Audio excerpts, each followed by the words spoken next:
So I met Andrew Connor in mid '90s, and I was probably 15 or 16 years old. He was tattooing at Ancient Art on 220 South in Roanoke, and I would go in there and watch the older kids get tattooed. I wasn't old enough, and I didn't have nobody want to sign up for me to get shit done.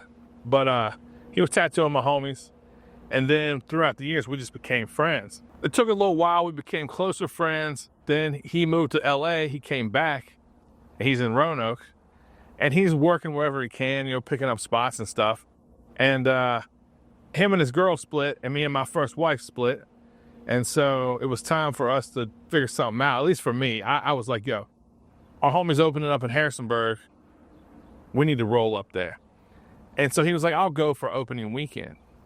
Well, that turned into anytime I hollered for him, he'd come. And I wanted to I was like, yo, it's time to bounce. We got to get out of here. Roanoke, everybody down there was squabbling. All the shops didn't get along. Real bullshit. So he and I move up here, but we don't got a place to live.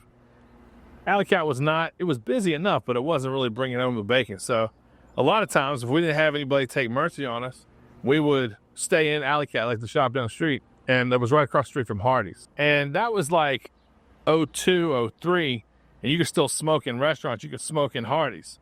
So we'd get up in the morning, like 9:30, whatever.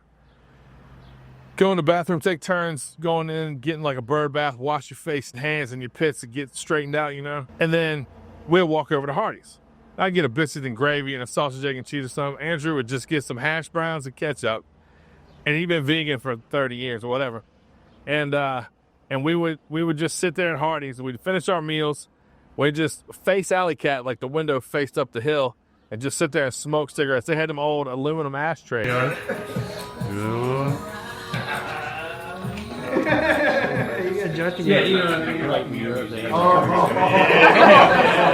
on, bro. Oh, yeah.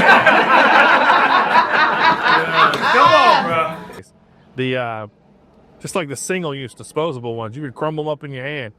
And we would sit there and smoke cigarettes and just watch the people walk up to the door, try the door, line up, sit at the bench, And that was like the early days of Andrew and I finally making the jump and moving up here.